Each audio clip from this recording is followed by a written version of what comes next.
Perkenalkan, nama saya Sofia Azahra dengan NIM 252121087 dari kelas 2D HKI. Dan di sini saya akan membacakan beberapa ayat yang telah disampaikan oleh Bapak Ahmadi sebagai tugas UTS, Ulumul Quran.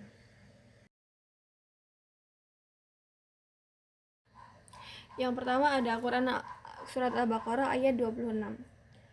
Bismillahirrahmanirrahim.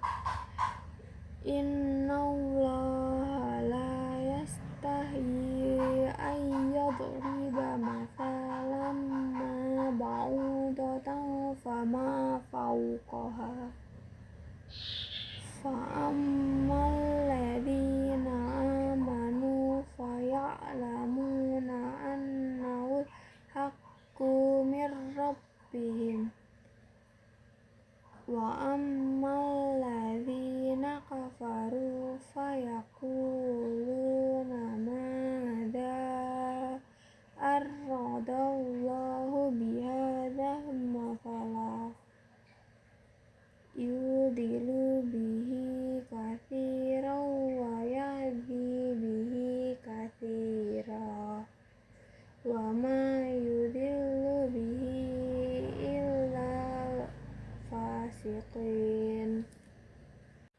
Terjemahan dari Quran Surat Al-Baqarah ayat 26 yaitu, sesungguhnya Allah tidak segan membuat perumpamaan seekor nyamuk atau yang lebih kecil dari itu. Adapun orang-orang yang beriman, mereka tahu bahwa itu kebenaran dari Tuhan.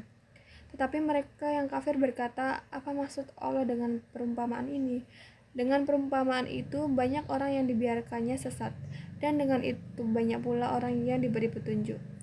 Tetapi tidak ada yang disesatkan dengan perumpamaan itu selain orang-orang fasik.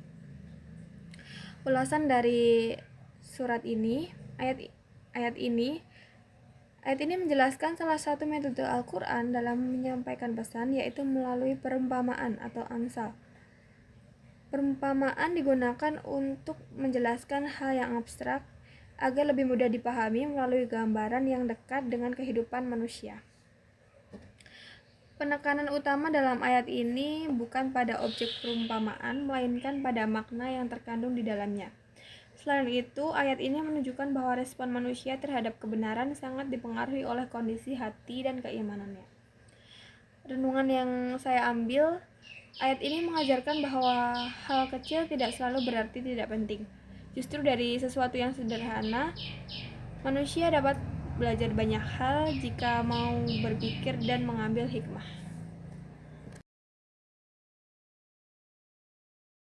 Selanjutnya ada Quran Surat Al-Baqarah ayat 260.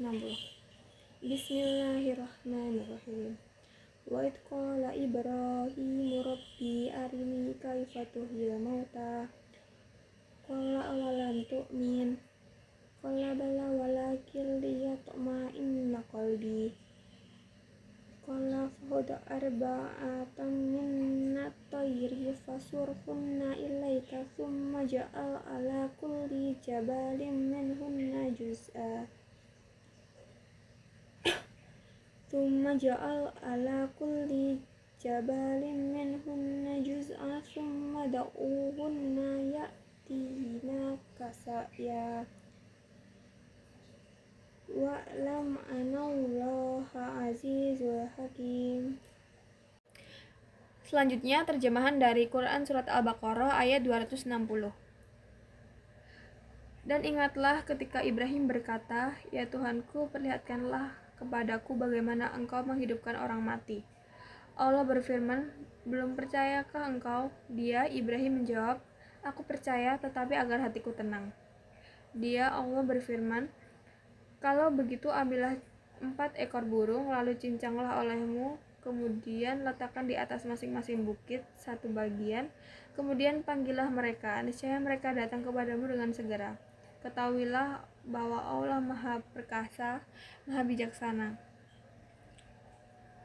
Ulasan dari ayat ini merupakan bagian dari kisah Nabi Ibrahim yang termasuk dalam khusus Al-Quran, kisah-kisah Al-Quran. Kisah dalam Al-Quran bukan sekedar cerita, tetapi memiliki tujuan untuk memberikan pelajaran dan memperkuat keyakinan. Dalam ayat ini terlihat bahwa Nabi Ibrahim tidak meragukan kekuasaan Allah, melainkan ingin mencapai ketenangan hati melalui pemahaman yang lebih mendalam. Hal ini menunjukkan bahwa iman dapat berkembang melalui proses pencarian dan pembuktian. Hal yang dapat saya renungkan, ayat ini memberikan pelajaran bahwa keinginan untuk memahami lebih dalam bukanlah tanda lemahnya iman.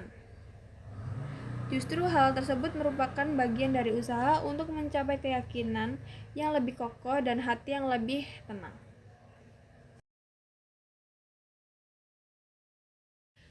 Selanjutnya ada Quran Surat Ali Imran ayat 7. Bismillahirrahmanirrahim. Huwaladzi anzala 'alaikal kitaba minhu ayatum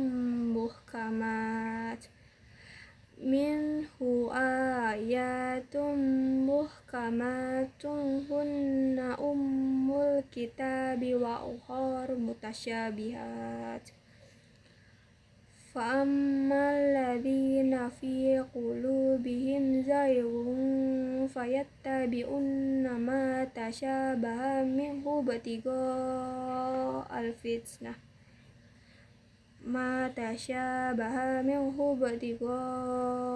الْفِتْنَةِ وَابْتِغَاءَ تَأْوِيلِهِ وَمَا يَعْلَمُ تَأْوِيلَهُ إِلَّا اللَّهُ وَالرَّاسِخُونَ فِي الْعِلْمِ يَقُولُونَ آمَنَّا بِهِ كُلٌّ مِّنْ عِندِ رَبِّنَا وَمَا يَذَّكَّرُ إِلَّا أُولُو الْأَلْبَابِ. Selanjutnya ada terjemahan atau arti dari Quran Surat Ali Imran ayat 7, yaitu Dialah yang menurunkan kitab Al-Quran kepadamu, Muhammad. Di antaranya ada ayat-ayat yang Muhammad.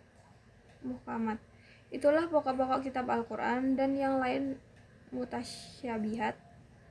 Adapun orang-orang yang dalam hatinya condong pada kesesatan, mereka mengikuti yang mutasyabihat untuk mencari-cari fitnah dan untuk mencari-cari takwilnya.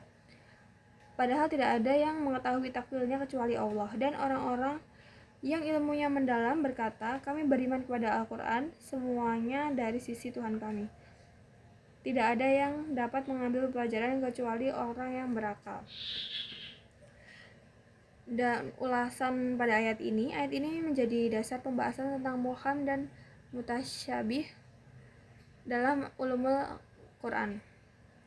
Muhkam adalah ayat yang jelas dan tegas maknanya sehingga menjadi dasar dalam hukum dan akidah. Mutasyabih adalah ayat yang memerlukan penafsiran lebih dalam karena maknanya tidak langsung jelas. Keberadaan kedua jenis ayat ini menunjukkan bahwa Al-Quran tidak hanya untuk dibaca tetapi untuk dipahami dan dikaji. Selain itu, ayat ini mengingatkan agar manusia tidak menyalahgunakan ayat untuk kepentingan tertentu. Renungan yang saya ambil adalah ayat ini mengajarkan sikap rendah hati dalam memahami ilmu. Tidak semua hal dapat dipahami secara langsung sehingga diperlukan kesabaran, keimanan, dan kesungguhan dalam belajar. Sebagai penutup, ketiga ayat ini menunjukkan bahwa Al-Quran memiliki berbagai metode dalam membimbing manusia, seperti melalui perumpamaan, kisah, dan pembagian ayat yang jelas, maupun yang memerlukan pemahaman mendalam. Semua itu bertujuan agar manusia tidak hanya membaca tetapi juga memahami dan mengambil peran dalam kehidupan.